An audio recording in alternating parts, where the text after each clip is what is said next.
ನಮಸ್ಕಾರ ಸ್ನೇಹಿತರೆ, ಹೇಗಿದ್ರೆ ಎಲ್ಲರೂ ಚೆನ್ನಾಗಿದ್ರೆ ಅಂದ್ಕೊಂಡಿದ್ದೀನಿ ಸ್ನೇಹಿತರೆ. ಎಲ್ರಿಗೂ SPP ಮೀಡಿಯಾದ ಮತ್ತೊಂದು ವಿಡಿಯೋಗೆ ತಮಗೆಲ್ರಿಗೂ ಸ್ವಾಗತ ಸುಸ್ವಾಗತ. ಸ್ನೇಹಿತರೆ, 2025ರ ಈ ಜೂನ್ ತಿಂಗಳಿನಲ್ಲಿ ಕಟಕ ರಾಶಿಯವರಿಗೆ ಏನೆಲ್ಲ ಅದೃಷ್ಟ ಒಲಿದಿದೆ, ಜೂನ್ 15ರಿಂದ ನಿಮ್ಮ ಜೀವನದಲ್ಲಿ ಏನೆಲ್ಲ ಬದಲಾವಣೆಯನ್ನು ಕಾಣಲಿದ್ದೀರಿ, ನಿಮ್ಮ ಉದ್ಯೋಗ, ಆರೋಗ್ಯ, ಶಿಕ್ಷಣ, ಆರ್ಥಿಕ ಸ್ಥಿತಿ ಮತ್ತು ಕುಟುಂಬ ಮತ್ತು ವ್ಯವಹಾರದಲ್ಲಿ ಏನೆಲ್ಲ ಬದಲಾವಣೆಗಳನ್ನು ಕಾಣಲಿದ್ದೀರಿ, ಯಾವುದರಲ್ಲಿ ಶುಭವಾಗಲಿದೆ, ಯಾವುದರಲ್ಲಿ ಬಹಳ ಎಚ್ಚರಿಕೆಯನ್ನು ವಹಿಸಬೇಕು, ಇದರ ಜೊತೆಗೆ ಸರಳ ಪರಿಹಾರವನ್ನು ಕೂಡ ತಿಳಿಸ್ಕೊಡ್ತಾ ಹೋಗ್ತವೆ ಸ್ನೇಹಿತರೆ. ಆದ್ದರಿಂದ ವಿಡಿಯೋನ ಸ್ಕಿಪ್ ಮಾಡದೆ ಇಲ್ಲಿಂದ ಕೊನೆ ತನಕ ನೋಡ್ತಾ ಹೋಗಿ. ಓಡಿಸಿ ವಿಡಿಯೋನ ನೋಡೋದ್ರಿಂದ ನಿಮಗೆ ಅಷ್ಟು ಇನ್ಫಾರ್ಮೇಷನ್ ಅರ್ಥ ಆಗೋದಿಲ್ಲ ಸ್ನೇಹಿತರೆ. ಸೊ ಫಸ್ಟಿಂದ ಎಂಡ್ ತನಕ ವಿಡಿಯೋನ ವಾಚ್ ಮಾಡಿ. ಹಾಗೆ ನಮ್ಮ ಈ ವಿಡಿಯೋ ಇಷ್ಟ ಆಗಿತ್ತು ಅಂದರೆ ವಿಡಿಯೋಗೆ ಒಂದು ಲೈಕ್ ಕೊಡಿ ಸ್ನೇಹಿತರೆ. ಯಾರಿನ್ನೂ ಚಾನಲ್ನ ಸಬ್ಸ್ಕ್ರೈಬ್ ಮಾಡ್ಕೊಳ್ಳದೆ ವಿಡಿಯೋನ ನೋಡ್ತಿದ್ದೀರಾ ಅವರು ಈಗಲೇ ಸಬ್ಸ್ಕ್ರೈಬ್ ಮಾಡ್ಕೊಳ್ಳಿ.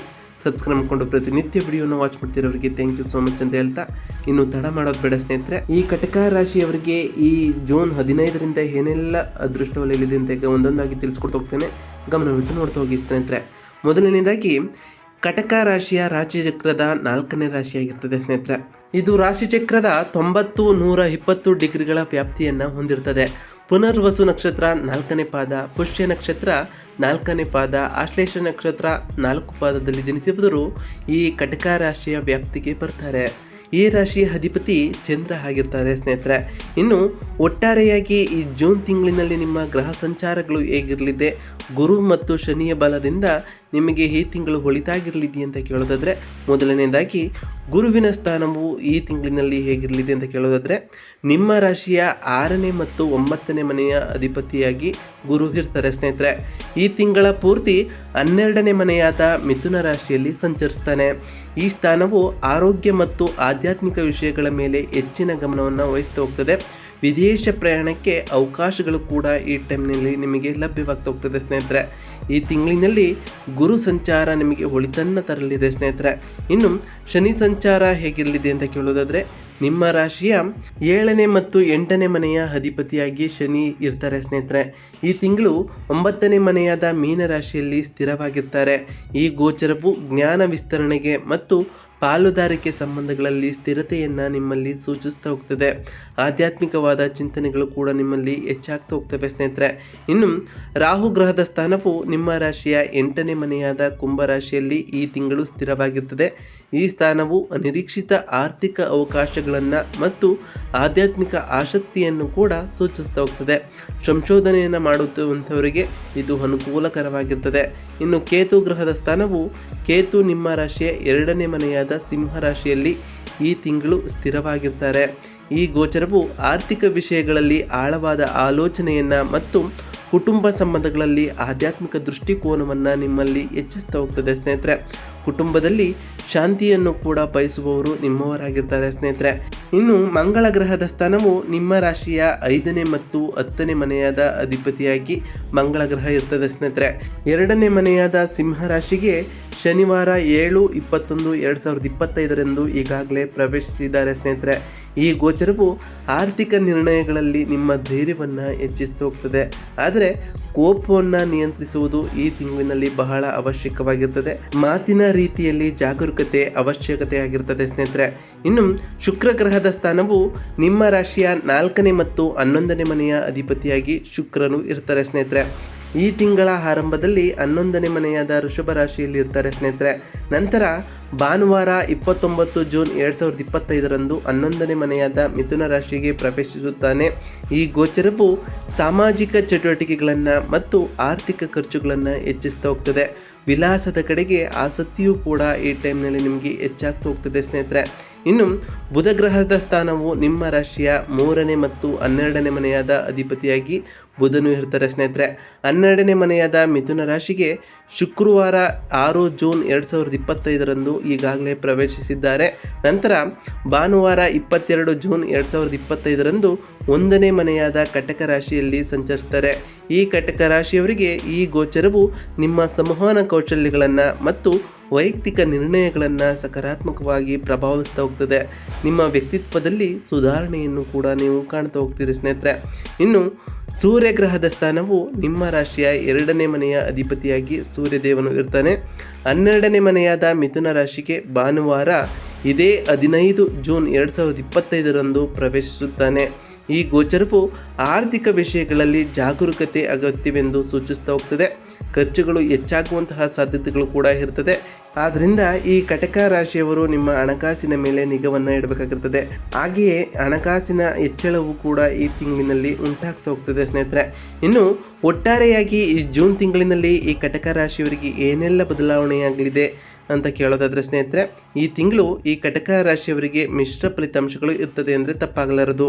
ಬುಧನು 1ನೇ ಮನೆಗೆ ಪ್ರವೇಶಿಸುವುದರಿಂದಾಗಿ ಜೂನ್ 22ರಿಂದ ಮತ್ತು ಮಂಗಳ 2ನೇ ಮನೆಯಲ್ಲಿ ಪ್ರವೇಶಿಸುವುದರಿಂದಾಗಿ ವೃತ್ತಿ ಜೀವನ ಮತ್ತು ಆರ್ಥಿಕ ವಿಷಯಗಳಲ್ಲಿ ಸಕಾರಾತ್ಮಕತೆ ಉಂಟಾಗ್ತಾ ಹೋಗ್ತದೆ ಸ್ನೇಹಿತರೆ. ಜೂನ್ 22ರಿಂದ ನಿಮಗೆ ಆರ್ಥಿಕ ವಿಷಯಗಳಲ್ಲಿ ಮತ್ತು ವೃತ್ತಿ ಜೀವನದಿಂದ ಉತ್ತಮವಾದ ಲಾಭವೂ ಕೂಡ ಬರ್ತಾ ಹೋಗ್ತದೆ. ವೃತ್ತಿ ಜೀವನದಲ್ಲೂ ಕೂಡ ನೀವು ಅಂದುಕೊಂಡಂತಹ ಕೆಲಸ ಆಗ್ತಾ ಹೋಗ್ತದೆ ಸ್ನೇಹಿತರೆ. ಆದರೆ ಸೂರ್ಯ ಮತ್ತು ಗುರು 12ನೇ ಮನೆಯಲ್ಲಿ ಇರೋದರಿಂದಾಗಿ ಆರ್ಥಿಕ ಖರ್ಚುಗಳು ಮತ್ತು ಆರೋಗ್ಯದ ಮೇಲೆ ಸ್ವಲ್ಪ ಗಮನವನ್ನು ನೀವು ಹರಿಸಬೇಕಾಗಿರ್ತದೆ. ಶನಿ 9ನೇ ಮನೆಯಲ್ಲಿ ಇರೋದರಿಂದಾಗಿ ನಿಮ್ಮ ಜ್ಞಾನದ ವಿಸ್ತರಣೆ ಮತ್ತು ಪಾಲುದಾರಿಕೆ ಸಂಬಂಧಗಳಲ್ಲಿ ಸ್ಥಿರತೆಯು ಕೂಡ ಮುಂದುವರಿತು ಹೋಗ್ತದೆ. ಈ ತಿಂಗಳು ನೀವು ಆಧ್ಯಾತ್ಮಿಕವಾಗಿ ಮತ್ತು ಮಾನಸಿಕವಾಗಿ ಅಭಿವೃದ್ಧಿಯನ್ನು ಹೊಂದ್ತಾ ಹೋಗ್ತೀರಿ ಸ್ನೇಹಿತರೆ. ಇನ್ನು ಈ ಜೂನ್ ತಿಂಗಳಿನಲ್ಲಿ ಈ ಕಟಕ ರಾಶಿಯವರ ವೃತ್ತಿ ಮತ್ತು ವೃತ್ತಿ ಜೀವನ ಹೇಗಿರಲಿದೆ ಅಂತ ಕೇಳೋದಾದರೆ, ವೃತ್ತಿ ಜೀವನಕ್ಕೆ ಸಂಬಂಧಪಟ್ಟಂತೆಯೇ ಈ ತಿಂಗಳು ಸಕಾರಾತ್ಮಕವಾದಂತಹ ಸಮಯವಾಗಿರ್ತದೆ. ಮಂಗಳನು 2ನೇ ಮನೆಯಲ್ಲಿರೋದ್ರಿಂದಾಗಿ ನಿಮ್ಮ ಆತ್ಮವಿಶ್ವಾಸ ಮತ್ತು ಕಾರ್ಯಕ್ಷಮತೆ ಹೆಚ್ಚಾಗ್ತಾ ಹೋಗ್ತದೆ. ಇದರ ಪರಿಣಾಮವಾಗಿ ನಿಮ್ಮ ಕೆಲಸವನ್ನು ಸಮಯಕ್ಕೆ ಸರಿಯಾಗಿ ಪೂರ್ಣಗೊಳಿಸ್ತಾ ಹೋಗ್ತೀರಿ. ಮೇಲಾಧಿಕಾರಿಗಳಿಂದ ಪ್ರಶಂಸೆಗಳು ಮತ್ತು ಕೆಲವರಿಗೆ ಬಡ್ತಿ ಅಥವಾ ಸಂಬಳವು ಕೂಡ ಹೆಚ್ಚಳ ಆಗ್ತಾ ಹೋಗ್ತದೆ ಸ್ನೇಹಿತರೆ. ಬುಧನು 1ನೇ ಮನೆಗೆ ಪ್ರವೇಶಿಸಿದ ನಂತರ ಅಂದರೆ ಜೂನ್ 22ರಿಂದ ನಿಮ್ಮ ಸಂವಹನ ಕೌಶಲ್ಯಗಳು ಸುಧಾರಿಸ್ತಾ ಹೋಗ್ತವೆ. ಕಚೇರಿಯಲ್ಲಿ ಸಕಾರಾತ್ಮಕವಾದ ವಾತಾವರಣವು ಕೂಡ ನೆಲೆಸ್ತಾ ಹೋಗ್ತದೆ ಸ್ನೇಹಿತರೆ. ಹೊಸ ಉದ್ಯೋಗ ಅಥವಾ ಉದ್ಯೋಗ ಬದಲಾವಣೆಗಾಗಿ ಪ್ರಯತ್ನಿಸುತ್ತಿರುವವರಿಗೆ ಈ ತಿಂಗಳು ಅನುಕೂಲಕರವಾದ ಫಲಿತಾಂಶಗಳನ್ನು ಕೂಡ ಪಡಿತಾ ಹೋಗ್ತೀರಿ. ಆದರೆ ಮಂಗಳನ ಪ್ರಭಾವದಿಂದ ಕೋಪ ಅಥವಾ ಆವೇಶವನ್ನು ನಿಯಂತ್ರಿಸಿ, ಇಲ್ಲದಿದ್ದರೆ ಸಹೋದ್ಯೋಗಿಗಳೊಂದಿಗೆ ಸಂಬಂಧಗಳು ಹದಗೆಡಬಹುದು ಸ್ನೇಹಿತರೆ.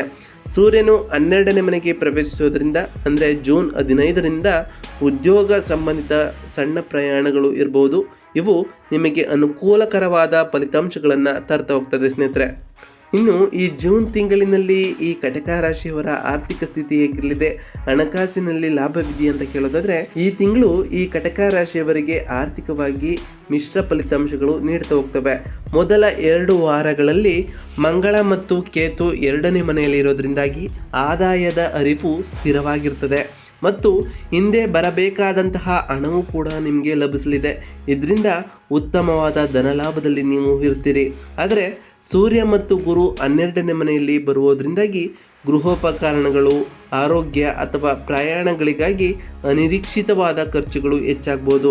ಶುಕ್ರನು 12ನೇ ಮನೆಗೆ ಪ್ರವೇಶಿಸುವುದರಿಂದಾಗಿ ಜೂನ್ 29ರಿಂದ ತಿಂಗಳ ಕೊನೆಯಲ್ಲಿ ಖರ್ಚುಗಳು ಇನ್ನಷ್ಟು ಹೆಚ್ಚಾಗುವಂತಹ ಸಾಧ್ಯತೆ ಇದೆ. ಹೂಡಿಕೆ ಮಾಡಲು ಬಯಸುವಂಥವರಿಗೆ ಜೂನ್ 15ರೊಳಗೆ ಮಾಡುವುದು ಬಹಳ ಶ್ರೇಯಸ್ಕರವಾಗಿರ್ತದೆ. ಏಕೆಂದರೆ ಶನಿ ಮತ್ತು ರಾಹುಗಳ ಪ್ರಭಾವದಿಂದ ಆರ್ಥಿಕ ನಿರ್ಣಯಗಳನ್ನು ವಿಳಂಬವಾಗಬಹುದು ಸ್ನೇಹಿತರೆ. ಅನಗತ್ಯ ಖರ್ಚುಗಳನ್ನು ನಿಯಂತ್ರಿಸುವುದರಿಂದ ಆರ್ಥಿಕ ಸ್ಥಿರತೆಯನ್ನು ಕೂಡ ನೀವು ಕಾಪಾಡಿಕೊಳ್ಳಬೇಕಾಗುತ್ತದೆ. ಸಾಲ ತೆಗೆದುಕೊಳ್ಳುವುದು ಅಥವಾ ಕೊಡುವುದರಲ್ಲಿ ಬಹಳ ಜಾಗರೂಕರಾಗಿ ನೀವು ಈ ತಿಂಗಳಿನಲ್ಲಿ ಇರಬೇಕಾಗುತ್ತದೆ. ಇನ್ನು ಈ ಜೂನ್ ತಿಂಗಳಿನಲ್ಲಿ ಈ ಕಟಕ ರಾಶಿಯವರ ಕೌಟುಂಬಿಕ ಜೀವನ ಹೇಗಿರ್ತದೆ, ಸಾಮರಸ್ಯದಿಂದ ಇರ್ತದೆ ಅಂತ ಕೇಳೋದಾದರೆ, ಕೌಟುಂಬಿಕವಾಗಿ ಈ ತಿಂಗಳು ಸಕಾರಾತ್ಮಕವಾದ ಸಮಯವನ್ನು ನೀಡ್ತಾ ಹೋಗ್ತದೆ.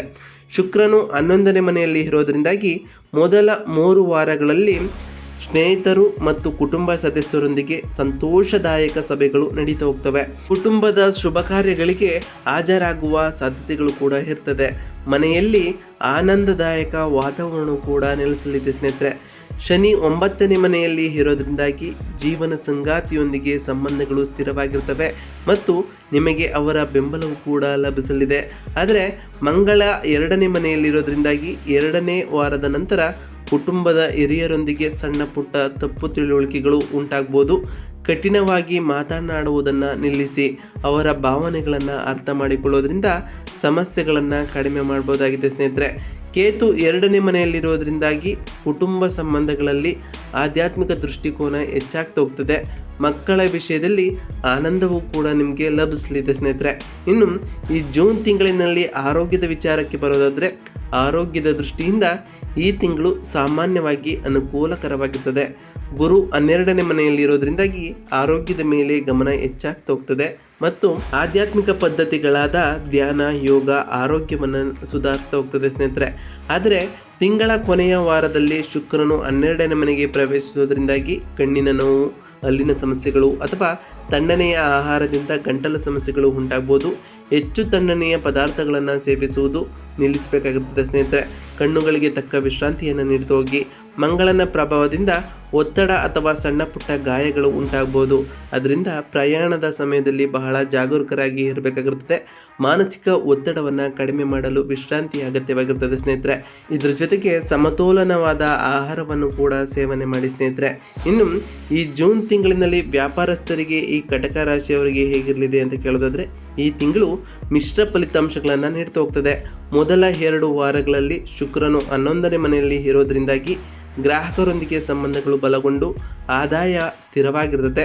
ಮಂಗಳನು 2ನೇ ಮನೆಯಲ್ಲಿ ಇರೋದ್ರಿಂದಾಗಿ ವ್ಯಾಪಾರದಲ್ಲಿ ಧೈರ್ಯದ ನಿರ್ಣಯಗಳನ್ನು ತೆಗೆದುಕೊಳ್ಳುವಂತಹ ಸಾಧ್ಯತೆಗಳು ಕೂಡ ಇರ್ತದೆ. ಆದರೆ ಸೂರ್ಯ ಮತ್ತು ಗುರು 12ನೇ ಮನೆಯಲ್ಲಿ ಇರೋದ್ರಿಂದಾಗಿ 2ನೇ ವಾರದ ನಂತರ ಖರ್ಚುಗಳು ಹೆಚ್ಚಾಗಿ ಆದಾಯ ಸಾಮಾನ್ಯವಾಗಿರ್ತದೆ ಸ್ನೇಹಿತರೆ. ಹೊಸ ಉದ್ಯಮಗಳು ಅಥವಾ ದೊಡ್ಡ ಹೂಡಿಕೆಗಳನ್ನು ಮಾಡುವುದನ್ನು ತಪ್ಪಿಸಿ. ಶುಕ್ರನು 12ನೇ ಮನೆಗೆ ಪ್ರವೇಶಿಸಿದ ನಂತರ ಜೂನ್ 29ರಿಂದ ವ್ಯಾಪಾರ ಸಂಬಂಧಿತ ಚರ್ಚೆಗಳು ವಿಳಂಬವಾಗ್ತವೆ. ಅದರಿಂದ ಒಪ್ಪಂದಗಳನ್ನು ತಿಂಗಳ ಆರಂಭದಲ್ಲಿ ಪೂರ್ಣಗೊಳಿಸುವುದು ಶ್ರೇಯಸ್ಕರವಾಗಿರ್ತದೆ. ಪಾಲುದಾರಿಕೆ ವ್ಯಾಪಾರದಲ್ಲಿ ಬಹಳ ಜಾಗರೂಕರಾಗಿ ಇರಬೇಕಾಗಿರ್ತದೆ ಸ್ನೇಹಿತರೆ.